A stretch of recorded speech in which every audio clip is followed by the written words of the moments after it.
where did these all come from? Came from the deal, the gentleman that brought us the racing stuff last week. Yeah, I understand, but you really like these? I do. Did there have to be so many Cowboys in this deal? Jesus Christ! They shouldn't have won so many Super Bowls. He was a monster. Randy Cross. Huh? Randy Cross. What? Who are you pointing at? Randy Martin. Isn't that Randy Martin? Randy Cross. No, that's Randy Martin. It's a vintage. No, it's a vintage. It's the 70s guy, the Staubach era guy. That's Randy Martin. Randy Martin, you're right. I'm right, Mr. Sports Guy. Because I saw those games. I was a ball boy at a Roger Staubach Cowboy game once. And he kicked me out of the locker room because he didn't know who I was. But my dad was friends with the special teams coach. Have I ever told you this story? Which one? The special teams guy at Dallas. He was there forever. Oh my God, I got to remember his name. Anyway, my dad was really good friends with him, and he was the guy he talked to about Cowboy stuff. So there was a playoff game, and he got me in to be a ball boy for the Cowboys, for Roger Staubach, and Tom Landry and Randy Martin and all those guys, you know, the classic 70s team. And I remember Landry started to give the pregame speech, and he goes like this. Points at me in the back of the room. And then somebody else came and got me and led me out of he kicked me out of the locker room because he didn't know who I was for his pregame speech. He didn't want to give out, you know, he didn't want me to be a spy or something. Right. So that's before I really, you know, didn't like the Cowboys as a division foe for my Giants. Speaking of Tom But Landry, and then another time, you know what's funny is another time, Turner Broadcasting is being run by a guy that started out as my dad's assistant. Mike Pearl is running Turner Sports. Sports, yeah. Right? He's the guy that hired Charles Barkley. You know, that whole. You know, he came from the NFL Today. He actually shot the World Series of Poker with my dad in 1973 because he was an aspiring producer, filmmaker guy. So he invites me to come see a game because he wants to talk to me about a movie of my dad with a specific production company that's New York based. That's down in Tribeca. Anyway, so he wants to talk to me about it, and I go there, and it's like the middle of winter. It's very cold. I'm wearing heavy coats, and I'm down on the floor. I'm sitting in a press table right on the floor while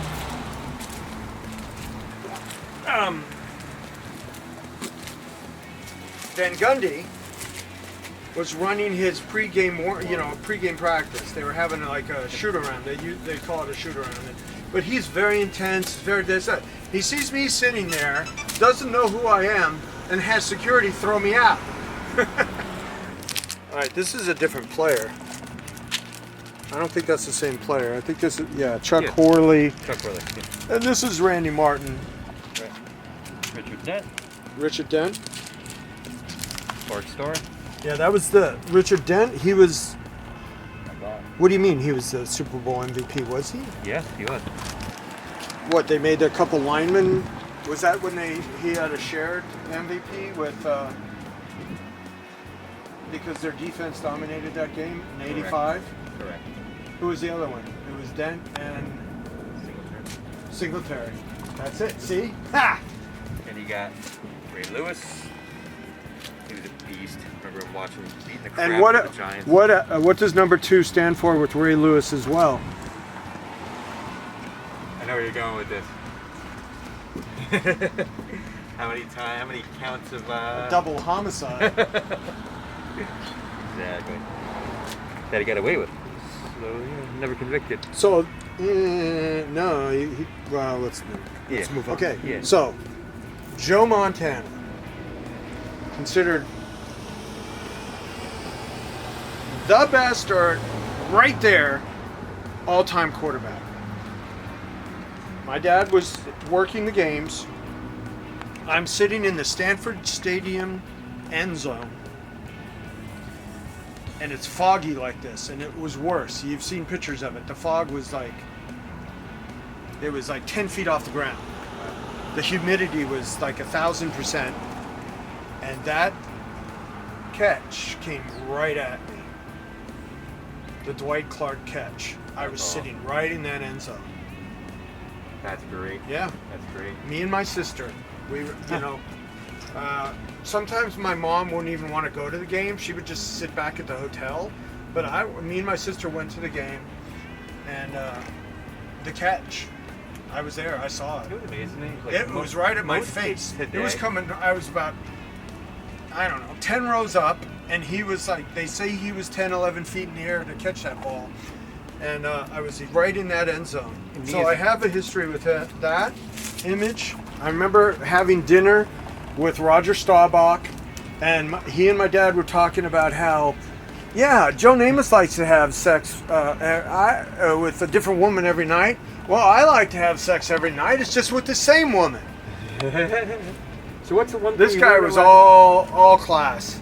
He was a Navy lieutenant. He went to Navy, came out of Navy, and the days where a quarterback could come out of Navy are with him. Yeah. That was 1967, 68, in that range, I think, where he came out, and then he had to do his 4 years. He had to he had to be on active duty the 4 years, and then he came back into the NFL. So you try doing that. So you as a kid, what's the one thing your dad said you couldn't do? Catch. Ask for these. Oh yeah, that's true. I did tell you that. He always told me, don't ask for autographs. Yeah. And when you, I'd be like, don't. And I remember meeting Johnny Unitas, and you have a Johnny Unitas signed football. And I'm looking at his. He won a championship. Yeah. He had one championship. He just didn't get beat. But Johnny Unitas really was a pivotal player in the overall development of the NFL about how well he threw downfield. Yeah. I remember him talking to Johnny Unitas,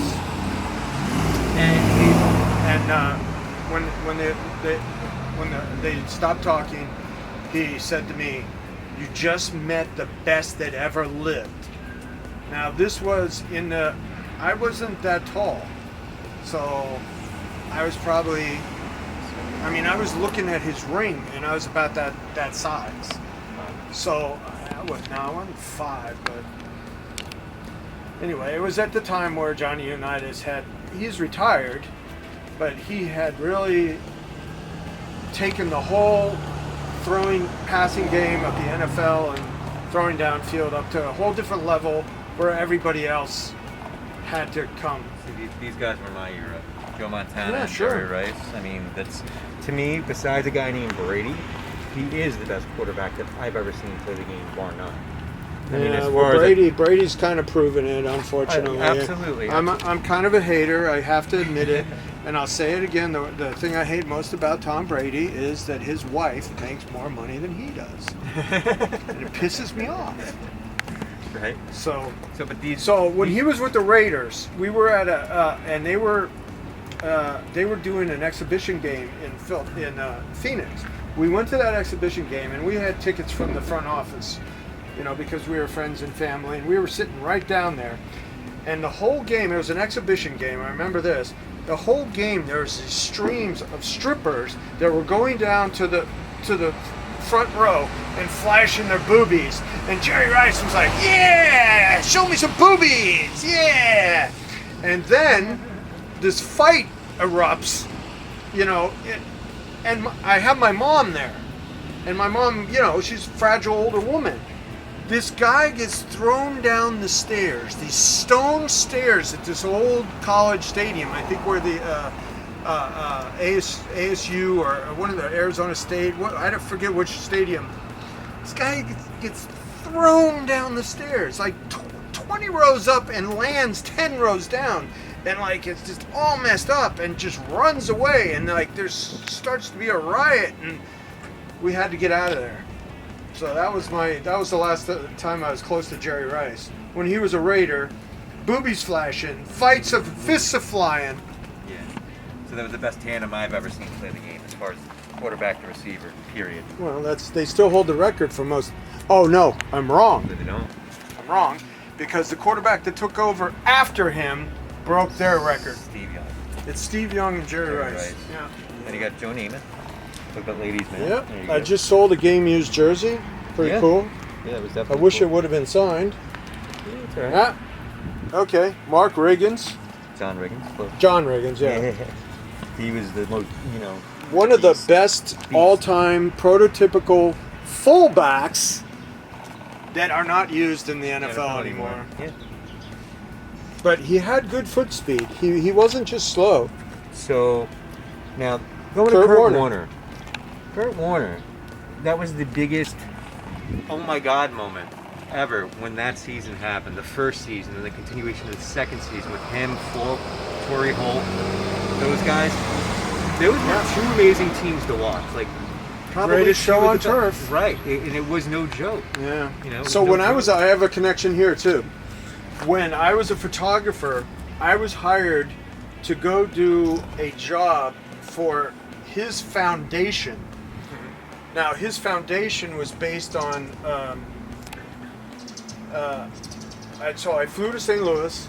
They flew me to St. Louis to photograph his family, and I did say hi to him, but it was his family that the foundation was built on, because his son had suffered a severe brain injury, and I shot just general situation with his son that had suffered a severe brain injury I think it was all the way back as a baby, and he had very low vision, was trying to look at things, and so I remember that was I met his wife and his children, and you know what I remember. He's a very down-to-earth guy because of that. He seems very sweet. He's very humble about that. Very sweet. When you have a special needs child like that, you either, for men and for alpha males, you either get out, or you evolve, and you stay humble, because that is a humbling situation. Oh, sure. So, you know what I remember about Lynn Dawson? Good friend of my father's. Another good friend of my dad's. Yeah, the NFL recap show on HBO that was the longest running show on television, like next to 60 Minutes or whatever, and then they kind of changed it up, and then they was it always on HBO, and now they switched it to Showtime? I think that's what happened. Yeah, something like that. But I remember HBO started that show right when it opened, like 80, 81, something like that. 80s watching it Yeah. as a kid. So Len Dawson would, good friend of my dad's. I remember him talking to him a lot. It's an Emmitt Smith auto. Do you like it? Yeah, it has an Emmitt Smith shirt. So yeah. Mm-hmm. Oh, okay. It's John Elway. All right, so I got a connection here too. I'm going to just tell you about all my connections, and this is about being Jimmy the Greek's son. It's not about being, So the 1986 Super Bowl, Giants in Denver, right? I have a press pass on. I go down to the field, right? And John Elway is right next to me, warming up, and I'm just standing there looking at this. He was just, what was he, 6'4", 6'5", anyway? And then in cleats and a helmet, you're like 6'8", and like warming up next to me. And I remember there was all kinds of film canisters, because photographers were still shooting film, right? So they would discard their film canisters, and I picked up a couple film canisters and plucked some grass and put them in the film canister to keep it as a souvenir. And then for some silly reason, I put some water in it, thinking like, oh, this will help preserve it. You know, I want to feed the grass. And then when I opened those things, it was sour mush. So that was funny. Intriguement. Well, the Bart Star, my dad had, one of the things I put into Heritage was a Green Bay Packers Super World's Champions signed football. It was a vintage football, pigskin. It was still pigskin, and it was signed by the whole Super World's Champions. It wasn't even the Super Bowl yet. It wasn't the Super Bowl till when? 1960. No. When was the Super Bowl? When did they call it the Super Bowl? Huh? Which one? Which one was it the Super Bowl? Come on. It wasn't 1, it wasn't 2, it was 3. So here we go. There's a story behind this one too. So my girlfriend's definitely afraid to go on planes, right? To the point where she's had planes stopped. Like they couldn't take off, she had to get off the plane. She's definitely afraid of flying. Fun to be around. Yeah, great. So that being said, we go here. To Pittsburgh? She goes on a plane, and she's sitting there, and she's really nervous. And this gentleman is sitting next to her, and she's like, "It's okay, dear." Blah blah blah. They're talking, and it so happens to be he was comforting her the whole time. She said that he was super nice. She had no idea who he was, you know, the whole 9 yards. But she was flying first class. Oh yeah, she didn't fly the other way. So that's the fun story. But he's a super nice guy as well in person. He's zany, but he's a super nice guy. That's actually a really nice piece too, because it's Hall of Fame inscribed. That's a big thing right now. Yeah. Well, the backstory about him and that whole moment in time that ESPN did a 30 for 30 on was the Elway to Marino draft. Now, so when Pittsburgh could have gotten Marino, Right. but they were too kind of ensconced with him, and didn't think it was his time to go yet, whatever, and they let him fall. They didn't draft him. I think they drafted a lineman or something to help protect him, which is ironic again as well, because he had a catastrophic injury that ended his career like 2-3 games into the season, and Marino could have been, the next star of Pittsburgh, and oh my God, there might have been another 4 championships with the way they ran this program, this ball club, and Marino in it, whereas the way Miami, he didn't have. They had Duber and Clayton that 1 year. Yeah, but where was their defense? They could never get back at once. They had a good linebacker, and that's about it. That's the only memorable thing. So Franco, as a Raider fan, I always regret the Immaculate Reception.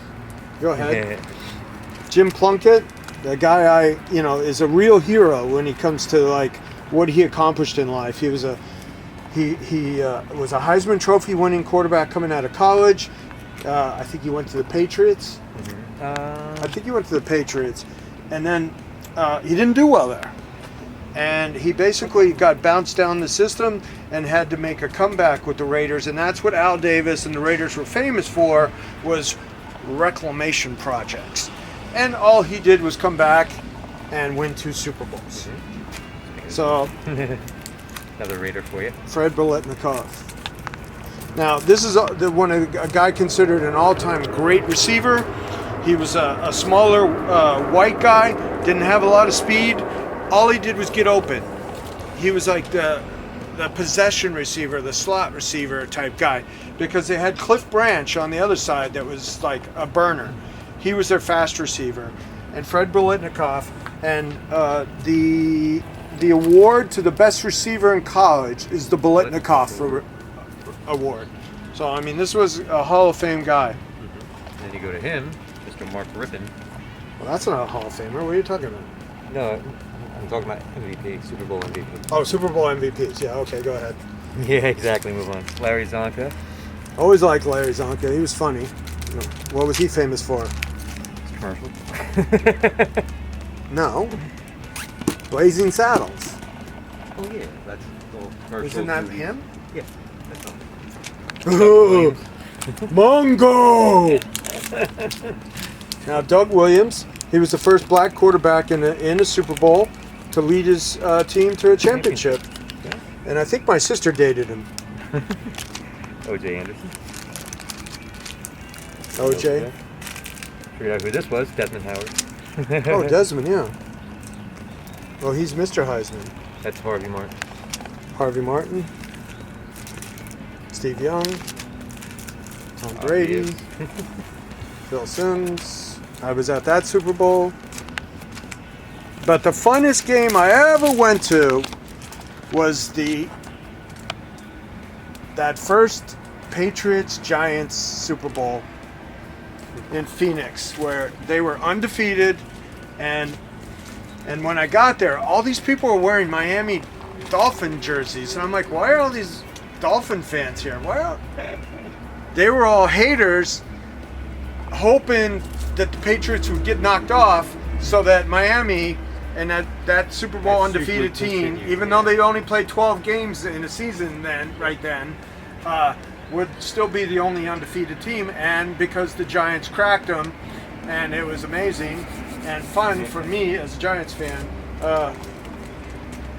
I loved it. Now, Marcus Allen, that's another guy that, wow, kind of a behind-the-scenes fixture in pop culture, you know? Because Became a great announcer too. well, what was the real weirdness about what happened with him? Well, OJ's wife started dating Marcus, and that drove him up the wall to a place where that's what led to the killings. That's what they say, because they were best friends, and he felt like betrayed in a manly way. That's why he went over there. Who's that? Hmm? Do you know who that is? Of course I do. The first receiver famous for taking ballet lessons and movement classes, and those great catches in that Super Bowl. This is Super Bowl MVP for sure. Lynn Swann. Yeah, I was gonna go like this and say like Black. Yeah, man. He had great agility. He had great agility.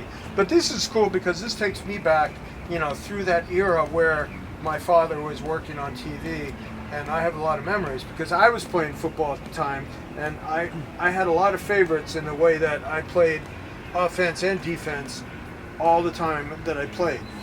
I was through high school, and then college 1 year I played safety and slot receiver, but they called it flanker at the time, and then I hurt my neck, and the next year I played flanker only. But I was starting, starting player on a college team, and then school just didn't work out for me.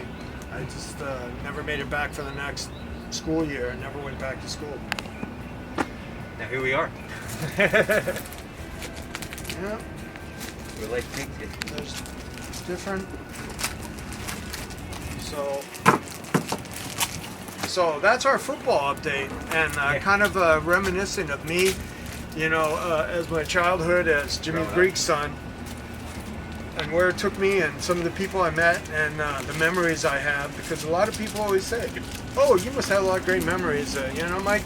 And it was going to Super Bowls because my dad was the first guy that was like a conduit for tickets. He would get tickets from every team because every team got an allotment of tickets, and he had some friend on every team where he would have stacks of tickets. You could just go get all your Pokemon cards right now, and he would have stacks of tickets, and he would be brokering these tickets and making money, or giving them away as PR and favors. Like, people would ask him, "Oh, Jimmy, you owe me this for that. How about a couple of tickets?" So that's my trip down memory lane with Super Bowl MVPs. I'm Anthony Snyder. Keep calm and keep collected.